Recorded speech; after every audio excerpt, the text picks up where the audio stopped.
لما تحرم شيئا قل يا ربي يا مغني، ينسيك لا تتذكر، سلام على من يشكر. لما تذل روحك قل يا ربي يا معز، فإذا بك تنهى وتأمر، كريم لما يغفر. لما يكسر قلبك قل يا ربي يا جبار، فإذا بالكسر يجبر، قادر على ما لا يقدر.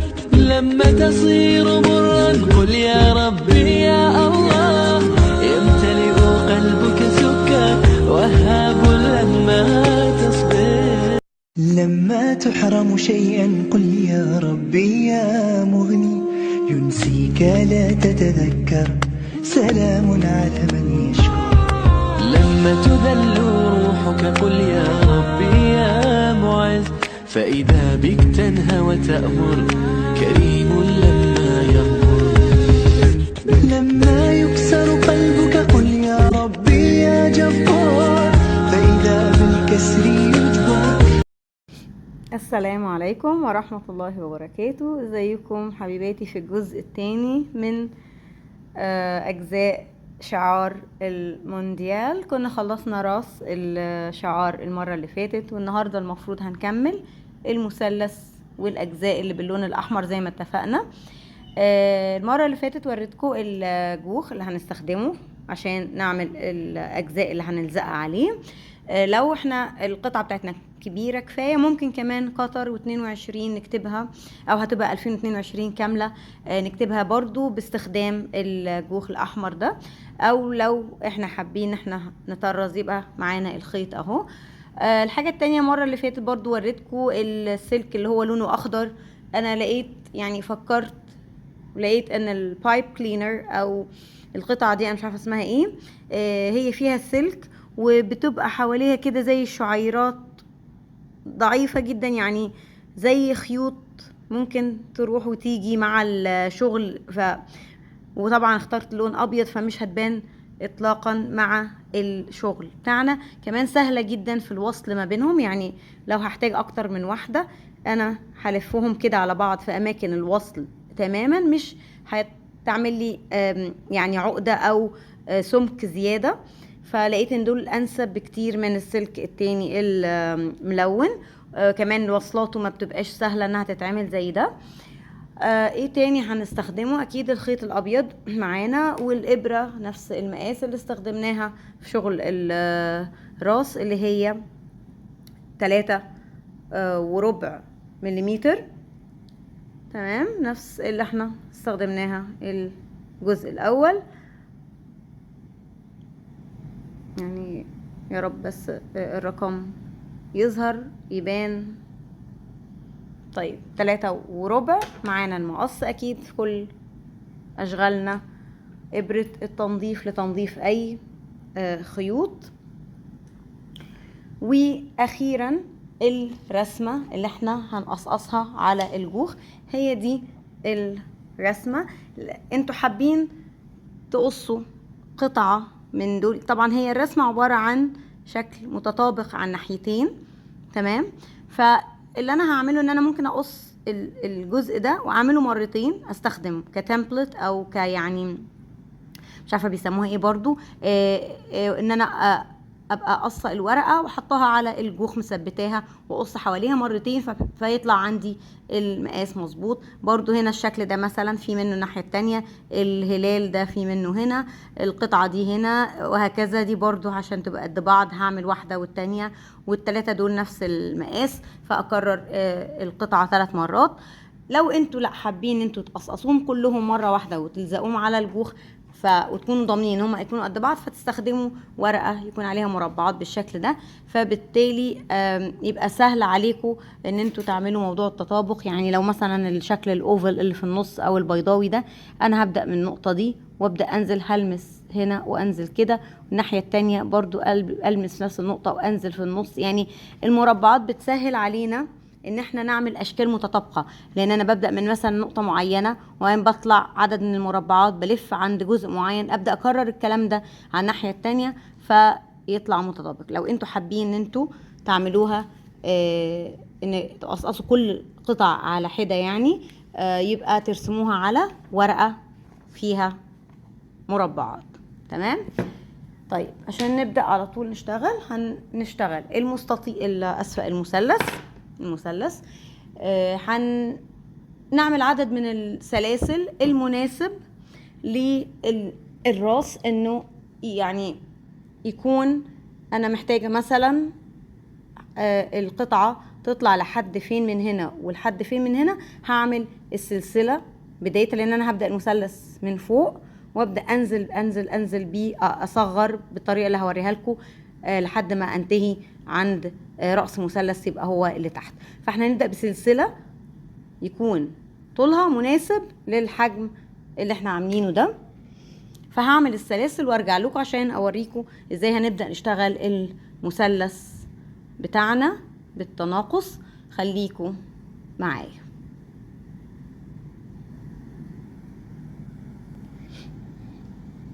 طيب انا كده عملت 55 سلسلة. ليه؟ عشان انا عايزة 24 غرزة في النص هيكونوا ماسكين في الراس لما هنشبكهم في بعض. 24 ليه؟ لو تفتكروا في الدور 17 كنا عملنا 12 غرزة في الاول و12 غرزة في الاخر، حلقة خلفية فقط عشان الامامية تبقى باينة قدامي، او كان امامية لا كان خلفية والامامية هي اللي باقية عشان نشتغل فيها. فال24 دول هيبقوا هما اللي شابكين في ال24 اللي في النص. فعملت 54 عشان بقالي 15 من هنا و15 من هنا باقي القطعة نفسها. تمام كده لقيت انه مقاس مناسب. انتوا برضو هتشوفوا المقاس اللي انتوا حابين تعملوه، بس هتراعوا ان انتوا ال24 غرزة اللي في النص دول هيكونوا هما اللي بنشبكهم في الراس. تمام. طيب اول دور هنعمله هيكون غرز حشو، كل الادوار هي غرز حشو. في تاني غرزة من الابرة هبدأ اشتغل غرزة حشو للنهاية. انا بادئه ب55 سلسلة، يعني هنتهي ب54 غرزة حشو. وكل دور من الادوار الجاية لحد ما انتهي بغرزة واحدة فقط هيكون في تناقص على جهة واحدة. يعني هعمل التناقص في بداية الدور وانتهي للنهاية، ما اعملش تناقص ناحية التانية، يعني بعمل تناقص مرة واحدة في كل دور. يعني انا هخلص كده للاخر وارجع لكم اوريكم ان احنا ازاي هنعمل تناقص في اول الدور التاني واكمله للاخر بدون تناقص مرة تانية. يبقى ال54 دول في الدور التاني هيبقوا 53 وهكذا. كل دور هقلل غرزة واحدة فقط في جهة من الجهتين. هقلل في البداية، فهقلل في بداية التاني وهقلل في بداية التالت. يبقى التقليل او التنقيص هيبقى في جهات مختلفة، مرة ناحية ومرة الناحية التانية زي ما هتشوفوا معايا واحنا ماشيين. فخلوني اخلص الدور الاول ارجع لكم نبدأ الدور التاني مع بعض. وفي الاخر طبعا انا هكمل لنهاية الادوار كلها، لان الادوار كده هيبقوا عددهم بنفس عدد الغرز، لان كل دور بيقل غرزة واحدة فقط، فهيبقى عندنا عدد من الادوار بنفس عدد الغرز اللي احنا بادئين بيه. خليكم معايا اخلص لاخر الدور الاول وارجع لكم. طيب انا هنا انتهيت من غرز الحشو بتاعت اول دور. هلف الشغل، هرتفع سلسلة واحدة وابدأ في اول غرزتين عندي اشتغلهم تناقص مع بعض. يعني ادخل في حلقة من الغرزة الاولى وحلقة الغرزة التانية، يكفي حلقة واحدة، واسحب الخيط منهم هما الاتنين واطلع كده يبقى عندي حلقتين انهيهم بغرزة حشو واحدة، واكمل لاخر الدور من غير اي تناقص تاني. يبقى انا عملت التناقص المرة دي اهو على اليمين. نفترض ان القطعة ده وشها، يبقى انا كده هنا يمين اهو، وهنتهي لنهاية الدور التاني. وفي بداية الدور التالت اعمل التناقص، فالتناقص هيبقى الناحية دي. يبقى التناقص مرة هيبقى يمين ومرة شمال، مرة يمين مرة شمال، لنهاية المثلث بتاعنا. خلوني اخلص شغلي لنهاية الادوار وارجع لكم. يبقى التناقص هيبقى مرة واحدة بس في بداية كل دور، هخلص وارجع عشان نكمل شغلنا مع بعض. طيب انا هنا رجعت لكم بعد ما خلصت المثلث كامل. تمام، ده الجزء اللي فوق وده كده اخر غرزة عندي. دلوقتي اللي احنا هنعمله ان احنا هنبدأ نضيف على المثلث ده القطع اللي هي قلنا فيها السلك جوه البايب كلينرز. وانا مش عارفه بالظبط اسمهم ايه زي ما قلت لكم، فانتوا هتحاولوا تدوروا عليهم، اكيد انتوا عارفينهم، بيستخدموهم احيانا يعملوا بيها الانتنه او اللي هي الشعيرات اللي هي بتاعت النحله او الدباديب اللي بيبقى فيها الانتنه، بيستخدموا فيها الحاجات دي برضو. فهنشتغلها ازاي؟ ان انا هشتغل داير ما يدور حوالين المثلث كله غرز حشو وانا حطاها تحت الشغل معايا. تمام، هبدأ اشتغل، ولما تخلص القطعة دي هبدأ اشبك فيها اللي بعدها بان انا الفها عليها بالطريقة دي، لان طبعا المقاس عندي كبير هيحتاج كذا واحدة منهم. هلفها تماما عليها بحيث كده تبقى ما فيهاش، مش يعني الجزء اللي هو اخر الحديدة ما يكونش طالع لبره ويعمل لاي حد مشكلة في انه يعني يشك او حاجة. فاحنا بنلفها كويس جدا على بعضها ونبدأ نكمل شغلنا حوالين المثلث. خلوني ارجع لكم مرة تانية. طيب هنشتغل ازاي؟ اهو انا طلعت حتة كده زيادة بس عشان ابقى ضامنة انه تبقى ثابتة معايا، مش مشكلة لو دي هنلفها ونشبكها في واحدة تانية الناحية التانية، ونبدأ نشتغل في كل دور بالعرض غرزة حشو واحدة فوق اللي احنا بنستخدمها دي، سواء كان بقى السلك او البايب كلينر، اي حاجة هتستخدموها هتشتغلوا فوقيها. هخلص لحد فين؟ لحد لما يكون عندي في الجهة اللي انا هشبك فيها الراس 24 غرزة و15 غرزة، يعني بعد ما اشتغل فيها 15 غرزة، لان هم قلنا كلهم 54 بتوع اول دور اشتغلناه الجهة اللي فوق. هوريكم دلوقتي اهو انا اشتغلت اهو كام غرزة، خلاص بدأت اغطيها، ودي هتبقى الناحية دي هتتشبك وهتتغطى برضو الناحية التانية مع نهاية الغرز في الجهة دي. انا هشتغل لحد كده فوق، هكمل همشي لحد ما اخلص الجهة دي والف على الناحية دي. الناحية دي هي الجهة اللي هي الكبيرة اللي هي 54 غرزة. هشتغل كام غرزة فيها؟ 15 فقط. ولما اخلص 15 هرجع لكم، لان ال 24 غرزة اللي في النص قبل ما اخلص ال 15 الاخرانيين هاخد فيهم البايب كلينر دي معايا، بالاضافة للغرز اللي كانت في الدور 17 هنا اللي ظاهرة ليا اللي هنا دي. يعني هشتغل في غرزة من هنا مع غرزة من هنا فوق البايب كلينر. فخلوني بس اوصل للمكان اللي انا هشبك فيه الراس ونرجع مع بعض نشوف هنشبكها ازاي مع بعض. طيب انا كده وصلت للمكان اللي انا هشبك فيه راس الشعار، بس زودت 6 غرز هنا فوق، عملت 15، عملت كمان 6 وهعمل 6 في الاخر برضو مع ال15 على اساس اشتغل على 12 فقط في النص. في الراس عندي 24 غرزة هشتغل فيهم واحدة واحدة لا. لو مع يعني ما ظبطش معانا ان احنا نفوت غرزة، انا حاسة ان الغرز هنا قريبة جدا من بعض غير الغرز هنا، لان ده شكل دائري، فلو عملنا في كل غرزة هيبقى كتير على المساحة هنا. فاحنا هنجرب ان احنا نشتغل في غرزة وغرزة لا، ونشوف اذا لقينا انه مش هيكون مظبوط كده نرجع نشتغل على 24 كاملين من غير ما نفوت غرز. تمام، فانا هدخل في اول غرزة هنا اهي، عندي حلقة امامية، هدخل الاول فين؟ في الحلقة اللي في الجزء اللي في الراس، وبعدين اشتغل في المثلث. وانا بشتغل في المثلث على الغرزة اللي عليها الدور هدخل كمان من تحت السلكة او البايب كلينر بتاعتنا، وهعدي من الحلقة اللي هي بتاعت غرزة الجزء اللي هو الراس، وبعدين هيبقى عندي حلقتين الف منهم، اعدي منهم هما الاتنين واعمل غرزة الحشو. هعمل ايه بعد كده؟ افوت غرزة واعدي وادخل في اللي بعدها، وادخل في الغرزة، مش هفوت على المثلث، انا بفوت غرزة من غرز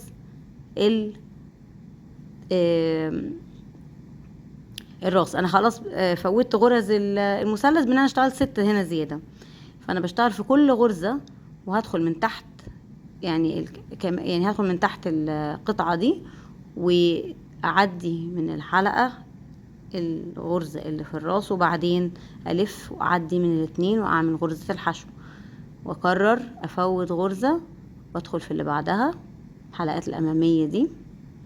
تمام. وبعدين ادخل في الغرزة اللي بعدها تماما في المثلث، اجيب الخيط واطلع اهو، هعدي بالخيط ده من الحلقة اللي في الجزء اللي في الراس اهو، حلقتين على الابرة، هلف واعدي منهم هما الاتنين. انا هكمل كده على مدار المسافة كلها وارجع لكم، هنشوف اذا خلاص هنكمل على كده ولا نحتاج نعملهم ال24 كاملين من غير ما نفوت الغرز. بس انا شايفة انه في الغالب هيمشي الحال على ان احنا نشتغل في 12 غرزة فقط، بنشتغل في واحدة ونفوت واحدة. تمام. هخلص وارجع لكم بعد ما انتهي تماما. اذا لقيت ان الشكل مناسب هخلص لنهاية المثلث لحد تحت هنا، ونرجع نشوف هنكمل شغلنا ازاي. طيب كده انا انتهيت من تركيب الراس في المثلث، وخلصت كل البرواز مع السلك بتاع الشعار، وخلصت الخيوط كمان، اخفتها بالغرزة بإبرة التنظيف. دلوقتي اللي اتبقى لينا هو حاجة واحدة بس، الأجزاء اللي باللون الأحمر، اللي هي هنحط كورة هنا كورة هنا، وهنحط الشعار هنا اللي أنا هوريكم رسمته. ممكن توقفوا الفيديو على الرسمة عشان تنقلوها وانتوا تقصقصوها زي ما انتوا حابين من على الجوخ. وهنا هنكتب برضو كلمة قطر 2022. زي ما قلت لكم على الحجم الكبير ده هيبقى سهل ان انا في الغالب اقدر اعملها بالجوخ. هقصقص كل الحاجات دي والزقها بالشمع وارجع لكم اوريكم النتيجة النهائية. خلوني بس اوريكم الرسمة بتاعة اللوجو، واقول لكم على طريقة ظريفة سهلة في ان انتوا تقدروا ترسموا على الجوخ مباشرة. هنا انا رسمت على الورقة بسن حاد، فبالتالي انا بدأت اقطع في الورقة نفسها وانا برسم، فالرسمة اتنقلت على الجوخ بالقلم الرصاص عشان اقدر اقصقص على طول. يبقى انا مش محتاجة ان انا اقص الورق الصغير ده وارجع احطه على الجوخ عشان اقص حواليه. انا ممكن ارسم مباشرة بالطريقة دي، ان انا ارسم الرسمة وانا يعني بقطع في الورقة، فبالتالي القلم الرصاص يطبع كمان على الجوخ من تحت الورقة. تمام. الرسمة فين؟ الرسمة هي دي، خلوني اوريها لكم. تقريبا الورقة، خلوني اجيب لكم الورقة. تمام. انتوا هتحاولوا ترسموها طبعا بطريقة يعني نفس الفتحة. يعني انا لو بدأت ارسم دي ارسمها مرة تانية، وقطعة الجوخ استخدم الظهر بتاعها فتبقى مقلوبة. تمام. ممكن تستخدموا مش قلم رصاص، تستخدموا اي آلة رفيعة عشان ما ترسمش، يعني تقطع من غير ما ترسم، فتعمل علامة برضو في الجوخ من غير ما تعمل علامة، عشان لو حبيتوا تستخدموا الظهر او الوش ما يبقاش الرصاص باين على القطعة اللي انتوا هتقصوها. تمام. وهو في الغالب برضو لما بنقص يعني حوالين الشكل نفسه بيبقى الاسود ده راح معانا في القص، فانتوا ممكن تكبروا شوية. دي برضو يعني تريكة تانية، ان احنا نكبر الشكل بزيادة بحيث ان احنا لما نقص الرصاص ده خالص، فيتبقى عندنا المقاس اللي احنا برضو محتاجينه، يبقاش نقص منه الجزء ده. تمام. انا هقصقص والزق وكل حاجة وارجع لكم عشان نشوف النتيجة النهائية مع بعض. خليكم معايا. طيب انا رجعت لكم تاني بعد ما شبكت الاجزاء اللي باللون الاحمر، وعملت كمان تطريز قطر 2022 بالخيط. ده الشكل النهائي، شكله طلع حلو قوي ومقاسه كمان حلو، ممكن يتعلق على الحيطة. ممكن يعني هو حاجة مميزة وهيعجب جدا الناس اللي هم كانوا متابعين اكيد المونديال. ده كان كده الفيديو النهاردة، الجزء التاني من الشعار. اشوفكم في فيديوهات جاية ان شاء الله تانية كتير، والسلام عليكم ورحمة الله وبركاته.